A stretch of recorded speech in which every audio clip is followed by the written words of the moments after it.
우리에게 밤을 선물로 주신 하나님, 어둠 속에서 홀로 잠을 자는 동안에 우리의 모든 정신과 몸을 만져주시고 새로운 생명력을 불어넣어 주셔서 감사합니다.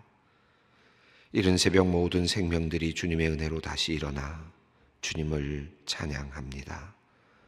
밤사이 우리의 모든 생각들과 기억들이 정돈되게 하시고 마음도 평안함으로 쉼을 얻게 하시고 몸의 모든 세포들도 자기 자리를 잡고 휴식을 취하며 새 힘을 얻게 하셨습니다. 하나님 감사합니다. 그러나 주님, 지난밤을 휴식과 안식 없이 보내야 했던 사람들도 있습니다. 이런저런 걱정에 밤잠을 설치며 괜한 억울함과 분노에 잠을 이루지 못한 사람들이 있습니다. 몸이 아파 잠을 이루지 못한 사람, 못 마친 어제의 과제를 마치느라 밤을 지새운 사람들이 있습니다. 하나님, 이들의 몸과 마음을 주님께서 어루만져 주시옵고 오늘 이 아침 이들도 우리와 같이 생기가 넘치게 하여 주시기를 기도드립니다. 하나님, 우리가 살면서 때로 우리의 마음이 약해지고 힘들 때가 있습니다. 다른 사람들과 비교하며 자신의 초라함 때문에 열등감으로 괴로울 때가 있고 자신감이 생기지 않아 용기 있게 우리의 문제들을 직면하지 못할 때가 있습니다. 주님, 미래에 대한 걱정으로 불안한 우리들, 복잡한 생각으로 괴로운 우리들을 불쌍히 여겨 주시옵소서. 하나님, 우리에게 단순한 마음을 주시고 주님을 향한 믿음을 주셔서 평안을 얻게 하여 주시기를 기도합니다. 혹시 우리가 불안함과 걱정에 쌓여 약한 믿음으로 주님께 기도할지라도 우리를 내치지 말아 주시며 우리의 기도에 주님의 긍휼하심으로 응답하여 주시기를 또한 기도합니다. 사랑의 하나님, 우리로 하여금 지나간 시간들을 돌아보며 하나님께서 우리와 함께하여 주셨던 일들을 기억하게 하여 주시옵소서. 다시 믿음의 사람으로 세워주시어 앞에 놓인 미래를 바라보며 소망을 가지는 주님의 종들이 되게 하여 주시옵소서. 하나님, 오늘부터 대학 입시 정시 모집 전형이 시작됩니다. 마지막 관문을 통과하기를 원하며 하나님께 기도하는 우리의 자녀들과 부모님들에게 주님께서 은혜를 베풀어 주시옵소서. 마지막까지 최선을 다하게 하시고 하나님께서 우리의 주님이 되신다는 사실을 잊지 않게 하여 주시옵소서. 이들이 수고한 만큼 만족한 결과도 열매로 얻게 하시고 하나님을 경외하는 마음도 주시기를 간절히 기도드립니다. 사랑과 자비가 풍성하신 하나님, 이 땅에 복음을 전하는 주님의 일꾼들을 위해 기도합니다. 특별히 땅 끝으로 나아가 주님을 모르는 사람들을 위해 복음을 전하며 애쓰는 선교사님들을 위해 기도합니다. 전하는 자 없이 누가 복음을 들을 수 있으며 복음을 듣지 않고 누가 믿음을 가질 수 있으며 믿음 없이 어찌 주님의 이름을 부를 수 있으며 주님의 자녀가 될 수 있겠습니까? 지극히 작은 자 한 사람이라도 잃지 않으시려고 찾기 원하시는 하나님, 주님께서 하나님을 대신하여 세상에 보낸 선교사님들이 세상의 곳곳에서 주님의 이름을 증거하며 말씀을 선포하며 기도할 때에 사도행전에서 드러난 성령님의 강한 역사하심으로 오늘도 임하시어 구원받는 자들이 나날이 늘어나게 하여 주시기를 기도드립니다. 코로나19의 상황 속에서도 복음을 전하기 위해 쓰는 현지의 선교사님들을 기억하여 주시옵소서. 그들의 건강을 지켜주시고 어렵고 힘든 시간에 하나님의 사랑과 복음을 잘 전달할 수 있도록 주님 역사하여 주시옵소서. 총회 파송 선교사로 파송되어 온두라스를 비롯한 남미에서 선교의 비전을 가지고 31년간 수고하시던 선교사님이 코로나19 감염병으로 65세의 나이에 세상을 떠나셨다는 소식을 듣고 참으로 많은 이들이 슬퍼합니다. 며칠 사이에 일어난 뜻밖의 죽음으로 선교지의 사람들과 선교사님들이 참으로 애통해하고 있습니다. 하나님, 남겨진 사모님과 가족들에게 위로를 주시옵소서. 남겨진 가정의 미래를 주님께서 책임져 주시고 하시던 모든 사역이 또 다른 후계자를 통하여 이어지게 하시어 복음의 진보가 멈추지 않게 하여 주시옵소서. 하나님의 뜻이 어디에 있는지 우리는 때로 의문을 던질 때가 많습니다. 하지만 이러한 우리의 질문이 불신앙으로 이어지지 않게 하시옵고 이해할 수 없는 상황 속에서도 정금같이 나오는 욥의 믿음으로 이 어려움을 이겨내게 하여 주시옵소서. 소망교회에서 물질과 기도로 후원하며 섬기는 70여 명의 선교사님들을 기억하여 주시기를 기도드립니다. 그들이 코로나19의 어려운 상황 속에서도 복음을 전하며 수고하고 있사오니 이들의 수고를 주님께서 기억하여 주시옵소서. 주님, 이들이 멀리 떨어져 외롭지 않게 하여 주시옵고 어떤 상황 속에서도 실망하지 않게 하여 주시며 오직 살아계신 하나님만을 의지하며 담대하게 복음을 전하고 많은 열매를 거둘 수 있도록 은혜를 베풀어 주시옵소서. 선교사님들의 자녀들을 위하여 기도합니다. 자신의 선택이 아니었지만 선교지에서 함께 지내며 자라나는 어린아이들과 가족들이 하나님의 큰 계획하심을 알고 감사할 수 있게 하시옵고 정신적으로나 정서적으로 불안하거나 고통당하지 않도록 주님께서 각별히 보호하여 주시옵소서. 함께 선교지에 나가지 못하였지만 선교의 꿈을 함께 나누며 이곳에서 선교를 돕는 손길들이 있습니다. 선교사님들을 후원하며 기도로 돕는 주님의 종들을 주님께서 기억하여 주시옵소서. 오직 하나님의 복음이 온전히 전파되기를 원하며 노력하는 이들의 진실한 마음을 주님께서 미쁘게 보아 주시옵소서. 선교 후원자들의 사업이 주님의 도우심으로 번영하게 하시고 그들의 가정이 복을 받게 하시며 그들의 삶이 기쁨으로 충만케 하여 주시옵소서. 선교를 통하여 선교사님들을 통하여 그의 가족들을 통하여 선교 후원자들을 통하여 하나님의 나라가 이 땅에 속히 오며 모든 민족이 구원을 얻게 하여 주시옵소서. 하나님 아버지, 오늘도 주님의 말씀 앞으로 나아갑니다. 우리에게 말씀하여 주시옵소서. 약속하신 성령님을 통하여 우리가 말씀 앞에서 우리 자신을 바로 발견하게 하여 주시옵고 마땅히 해야 할 바를 알게 하여 주시옵소서. 오늘도 우리의 오늘이 기쁨으로 충만케 하여 주시옵소서. 우리 주 예수 그리스도의 이름으로 기도드리옵나이다. 아멘. 오늘 주시는 말씀은 사도행전 19장 8절로 12절 말씀입니다. 사도행전 19장 8절로 12절 말씀을 함께 봉독하겠습니다. 바울이 회당에 들어가 석 달 동안 담대히 하나님의 나라에 관하여 강론하며 권면하되 어떤 사람들은 마음이 굳어 순종하지 않고 무리 앞에서도 도를 비방하거늘 바울이 그들을 떠나 제자들을 따로 세우고 두란노 서원에서 날마다 강론하니라. 2해 동안 이같이 하니 아시아에 사는 자는 유대인이나 헬라인이나 다 주의 말씀을 듣더라. 하나님이 바울의 손으로 놀라운 능력을 행하게 하시니 심지어 사람들이 바울의 몸에서 손수건이나 앞치마를 가져다가 병든 사람에게 얹으면 그 병이 떠나고 악귀도 나가더라. 아멘.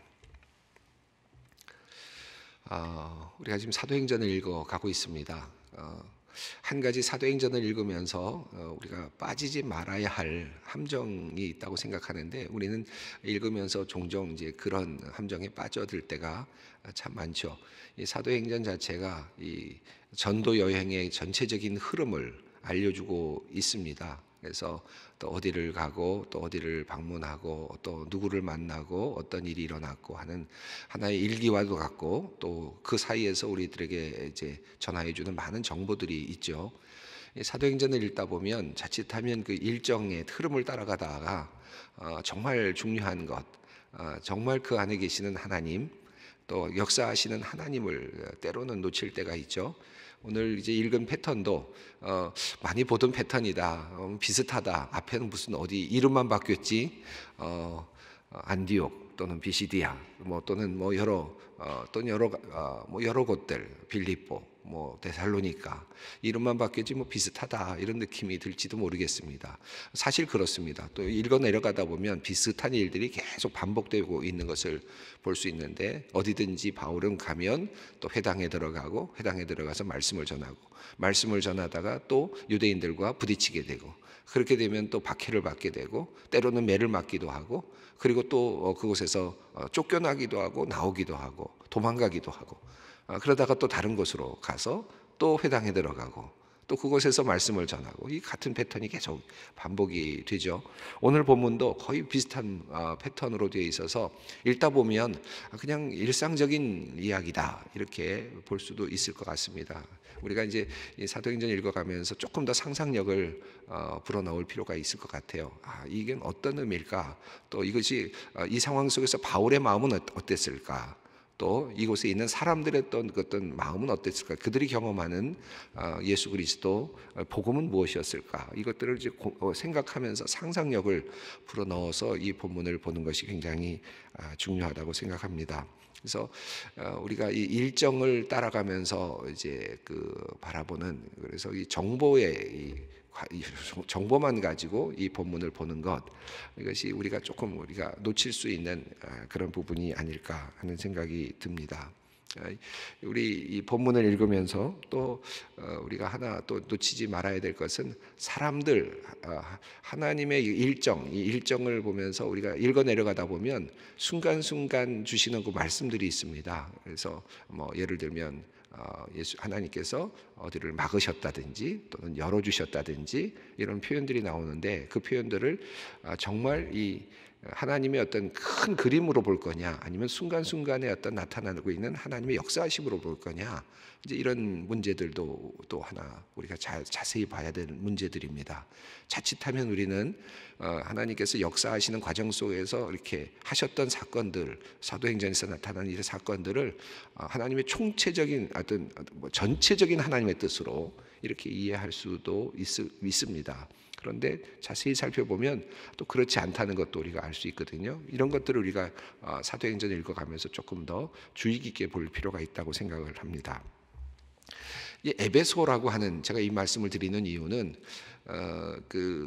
성경의 사도행전 읽으면서 이제 제일 많이 이제 생각하는 또 바울의 이야기를 통해서 제일 많이 이제 다루는, 또 우리가 많이 알고 있는 것이 이제 사도행전 16장에 있는 말씀이죠. 하나님께서 바울이 이제 아시아로 가려고 할 때 아시아로 가려는 것을 막으셨다, 이렇게 표현이 되죠. 그래서 이제 마게도니아로 환상을 통해서 그쪽으로 옮기셨다라는 표현이 나와서, 하나님께서 아시아를 막으셨다라는 표현이 완전히 하나님께서 아시아를 막으신 것으로 이해하는데, 사실은 그렇지 않죠. 우리가 오늘 본문을 보면 이제 에베소의 이야기가 계속 나오는데, 어느 곳보다도 아시아에 대한 그 선교가 더 왕성하게 이후에 일어나고 있는 3차 전도여행에서 일어나고 있는 것을 볼 수 있거든요. 그러니까 하나님께서 먼저 우선순위의 과정에서 마게도니아를 통해서 다른 곳들을 먼저 복음을 전하게 하시고 길을 열어주시고, 그리고 또 그 훈련을 통해서 또 에베소에서 또 다른 역사를 하시는 그런 과정이죠. 그래서 실제로 에베소는 아시아 지역의 교회로서 가장 중요한 역할을 하게 되는데, 도리어 바울이 무르익은 그 신학을 가지고 또 무르익은 경험을 가지고 이곳에서 긴 시간 목회를 하게 되는, 사실은 어찌 보면 바울의 소원이 이루어지는 그런 역사를 우리가 또 에베소에서 이야기에서 또 배우게 됩니다. 에베소 이야기 속에서 크게 이제 아볼로를 만나는, 이제 바울이 만나지는 않았습니다만 브리스길라와 아굴라가 이제 아볼로를 만나는 이야기가 하나 우선 나왔고, 그리고 어제의 본문 속에서 이제 바울이 직접 12여 명의 제자들, 여기 세례 요한의 제자들이라고 보여지는데, 그들을 만나서 또 대화하는 장면이 나왔고, 역사하는 그런 또 사역의 장면이 나왔습니다. 이 두 가지, 또 오늘 본문이 이제 또 이야기하는 내용이 있어요. 이 첫 번째 이 세 가지의 큰 흐름 속에서 우리가 하나씩 짚어본다면, 우선 아볼로의 이야기 속에서는 그가 성령을 받고 또 아주 유창한 언변을 가지고 사람들에게 복음을 전할 수 있는 정도까지의 자리에 이르렀지만, 그러나 올바른 신학을 갖지 못한 상태에서 복음을 전하는 그런 사람의 모습으로 비추어졌죠. 그래서 성령의 사람이긴 했지만, 그러나 신학적인 그런 그 조율이 필요했던, 잘못된 신앙을, 조금 비뚤어진 신앙을 가르치고 있었던 그런 그 아볼로, 그 전 단계의 신앙.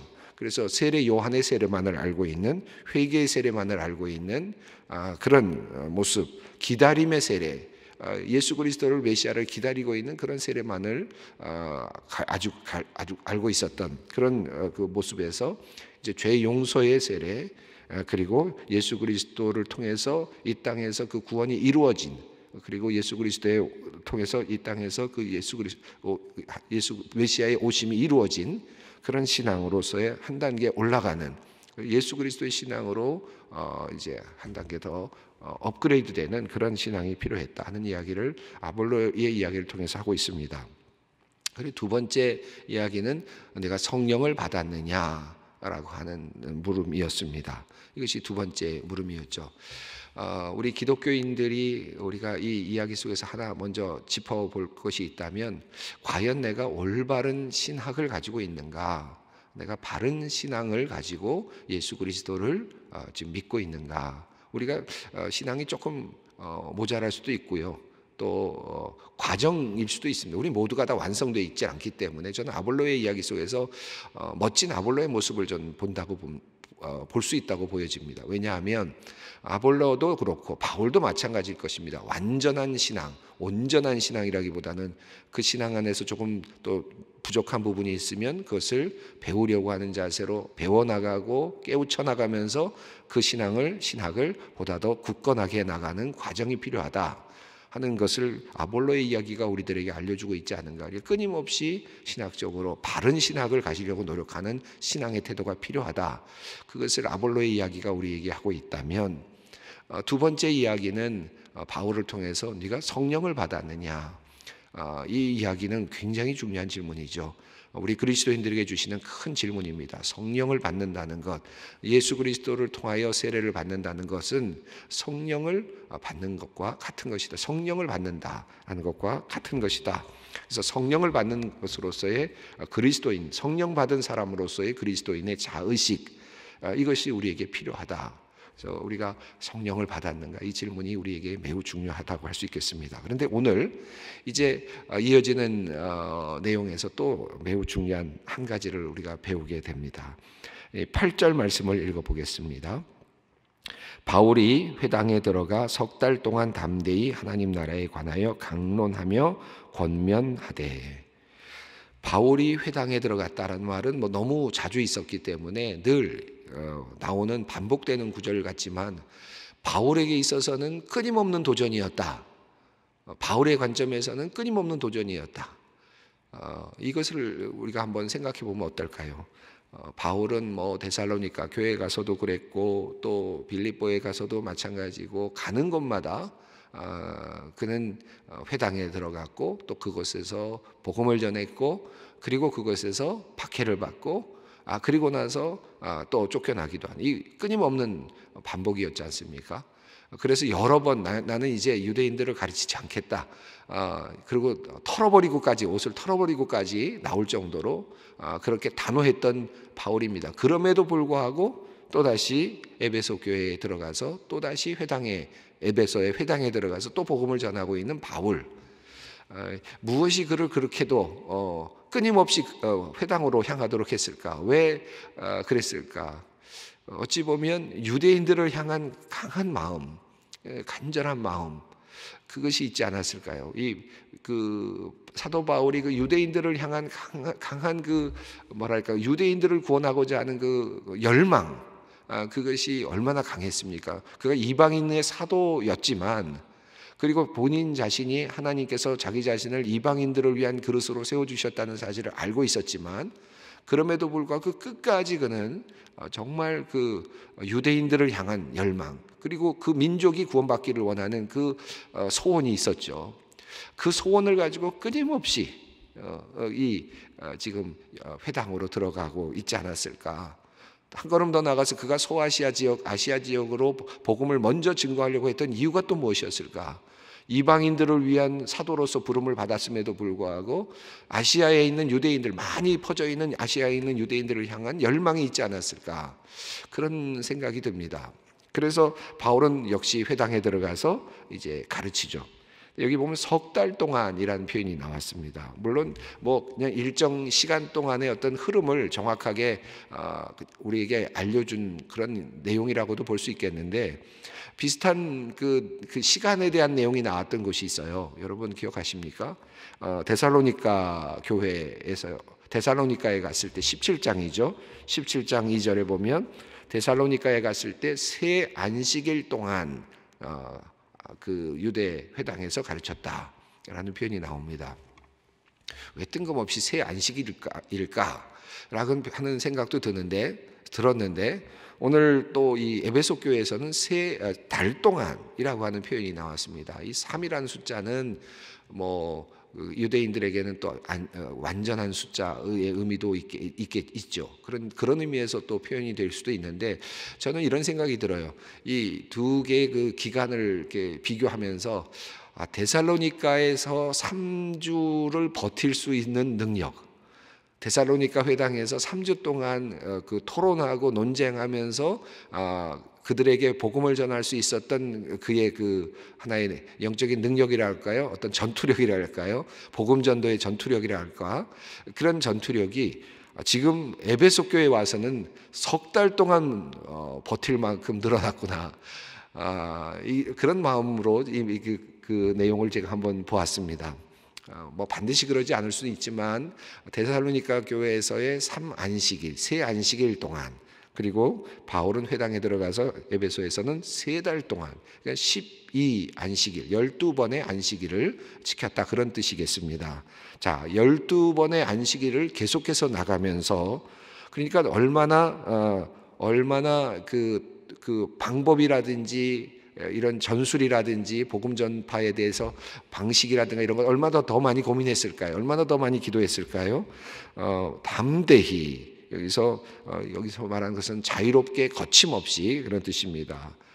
석 달 동안 보다 더 세련된 방식으로, 그리고 보다 더 분명하게 확신에 차서 그는 하나님의 나라에 관하여 강론하며 권면하였다라고 했습니다. 이 강론했다는 말은 디아레고메노스라고 하는 단어를 사용하는데, 이것은 주로 서로 문답하는 방식, 그러니까 묻고 답하는 방식으로 가르치면서 또 설득하려는 태도로, 이 권면하되라는 말은 설득하려는 태도로 대화를 끊임없이 했다, 토론했다, 이런 뜻입니다. 이제 중요한 것은 하나님의 나라에 관하여입니다. 제가 오늘 여러분과 함께 생각하고 싶은 것은 이것입니다. 하나님의 나라에 관하여 바울이 그 회당에 들어가서 반드시 전하고 싶었던 그것이 무엇이냐? 그것은 바로 하나님의 나라에 관한 내용이었습니다. 그 단어는 헬라어로는 타페리테스 바실레이아스 투데우라고 하는 그런 표현으로 되어 있습니다. 그래서 그 하나님의 나라, 그 바실레이아스 투데우라고 하는 말은 하나님의 나라죠. 그런데 타페리라고 하는 단어가 앞에 붙어 있습니다. 하나님 나라에 관한 일들로 번역할 수 있고, 조금 더 번역을 한다면 하나님의 나라에 관한 실제, 이렇게 번역할 수도 있을 것 같습니다. 이 똑같은 단어가 사도행전 1장 3절에 나옵니다. 예수께서 이제 그 부활하신 후에 제자들과 함께 보내실 때 예수께서 이제 고난 받으신 후에 40일 동안 제자들에게 보이시며 하나님 나라의 일을 말씀하셨다라고 표현하는 내용에서 똑같은 표현이 나옵니다. 그러니까 예수께서 가르쳐 주셨던 그 하나님 나라의 일, 이 1장 3절에 나오는 예수께서 부활하시고 하나님 나라의 그 일, 하나님 나라의 일에 대하여 말씀하셨다. 똑같은 표현이 나오는데 이제 바울이 회당에 들어가서 하나님 나라의 일에 대해서 이야기한다. 다시 말하면 하나님 나라의 실제에 대해서 이야기를 했다라고 하는 거죠. 하나님 나라의 실제, 이 하나님의 나라가 이 땅에 이루어졌다. 예수 그리스도께서 이 땅에 오셔서 이 땅에 하나님의 나라가 실제적으로 이제 이곳에서 나타난다라고 하는 사실을 이제 설명하고 토론하고 했다는 것입니다. 자, 9절 말씀입니다. 어떤 사람들은 마음이 고도 순종하지 않고 무리 앞에 이 도를 비방하거늘 바울이 그들을 떠나 제자들을 따로 세우고 두란노 서원에서 날마다 강론하니라. 자, 이제 3달 동안 그렇게 가르치고 그렇지만 순종하지 않고 역시 마찬가지로 비방하는 사람들이 나타났습니다. 바울이 그들을 떠나서 두란노라고 하는 서원에, 아마 사람 이름인 것 같기도 하고, 그런데 이 두란노의 주인의 이름일 수도 있겠고요. 두란노 서원에서 날마다 강론했다. 이제는 안식일마다 가는 것이 아니라 매일같이 하나님의 말씀을 강론했다. 무엇에 대해서 강론했단 말입니까? 하나님 나라의 실제에 대해서, 하나님 나라의 일에 대해서, 예수 그리스도를 통하여 이 땅에 이루어진 놀라운 역사에 대해서, 이 구원의 역사에 대해서 이야기를 했다라는 것입니다. 10절 말씀을 보면 이렇습니다. 함께 읽습니다. 2해 동안 이같이 하니 아시아에 사는 자는 유대인이나 헬라인이나 다 주의 말씀을 듣더라. 2해 동안, 긴 시간 동안, 가장 오랜 시간이죠. 오랜 시간 동안 바울이 에베소에 머물면서 그와 같은 일을 했고, 그것이 에베소가 아니라 에베소 지역을 통해서 많은 아시아에 있는 모든 지역들에게, 유대인들과 헬라인들에게 복음이 전파되었다. 주님의 말씀이 아시아의 전 지역에 전파되었다. 실제로 그러니까 그가 소원했던 그 아시아 지역에서의 전도는 어느 때보다도 활발했고, 그리고 또 성공적이었다라고 하는 것이죠. 바울이 처음에 아시아로 가려고 했던 때 막혔지만 그가 소원했던 그 아시아에 대한 어떤 그 전도의 여행은 사실은 뒤에 하나님께서 열어주셨고 또 왕성하게 만들어 주셨다 하는 사실을 보게 됩니다. 골로새 교회, 라오디게아 교회, 히에라볼리스 교회라든지 이런 교회들이 이제 세워지게 되면서 또 요한계시록에 나온 아마도 그 많은 교회들이 이 지역, 이 에베소의 교회를 통해서 하나씩 만들어지지 않았을까 하는 생각이 듭니다. 시간이 많이 갔는데 제가 내일 같이 또 이어가겠습니다만, 하나님 나라의 실제, 예수 그리스도를 통하여 하나님의 나라가 이 땅에서 이루어졌다. 하나님의 나라가 이 땅에서 이제 시작됐다.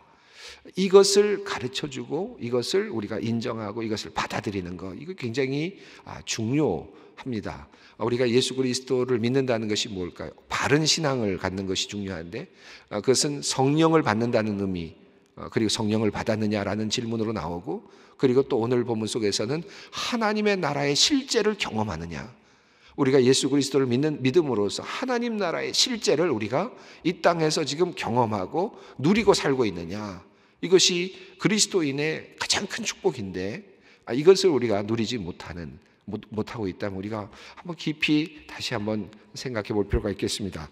11절 12절 말씀을 읽습니다. 하나님이 바울의 손으로 놀라운 능력을 행하게 하시니 심지어 사람들이 바울의 몸에서 손수건이나 앞치마를 가져다가 병든 사람에게 얹으면 그 병이 떠나고 악귀도 나가더라. 하나님의 나라의 실제를 어떻게 드러내는가? 예수 그리스도께서 이 땅에 오셔서 공생애를 보내실 때도 그랬고 바울을 통해서도 나타나는 것인데, 예수 그리스도의 그 통해서 하나님의 나라의 실제를 어떻게 보여줬느냐 하면 그것은 죄의 용서를 통해서, 그리고 질병들이, 귀신들이 쫓겨나는 그런 모습을 통해서 하나님의 나라가 이 땅에 이루어졌다라고 하는 사실을 표징적으로 하나님께서는 계속해서 드러내 보여주셨습니다. 바울에게서도 이런 일이 일어났다는 것입니다. 제가 내일 좀 더 이야기하겠습니다만, 그러므로 하나님의 나라의 실제를 누리는 사람은 병고침의 은사 경험할 수 있고, 또 기적이 일어나는 경험하는 것이고, 귀신이 나가는 경험을 하는 것이고, 더 나아가서 죄 용서의 경험을 우리는 분명히 하는 것입니다. 이것이 하나님 나라의 실제입니다. 이 실제를 누리는 것이 기독교인의 삶이다. 이 세상에서의 삶이다. 이 사실을 잊지 않았으면 좋겠는데 제가 충분히 다 설명을 못 드린 것 같은데 다음 시간에 조금 더 이야기를 나누도록 하겠습니다. 오늘 하나님 나라의 실제가 내 안에서 이루어지고 있는가? 하나님이 나를 다스리고 계시는가? 예수 그리스도를 통하여 우리에게 주신 그 죄 용서의 은혜가 내 안에서 실제하고 있는가? 더 나아가서 예수 그리스도를 통하여 우리에게 주신 그 귀한 하나님의 놀라운 치유의 역사가 그리고 하나님의 다스리심이 나에게서 일어나고 있는가? 이것을 깊이 묵상하면서 우리 함께 기도의 자리로 나아가기를 원합니다. 기도하겠습니다.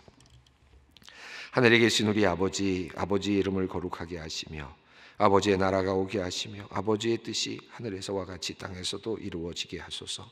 오늘 우리에게 일용할 양식을 주시고 우리가 우리에게 잘못한 사람을 용서하여 준 것 같이 우리 죄를 용서하여 주시고 우리를 시험에 빠지지 않게 하시고 악에서 구하소서. 나라와 권능과 영광이 영원히 아버지의 것입니다. 아멘.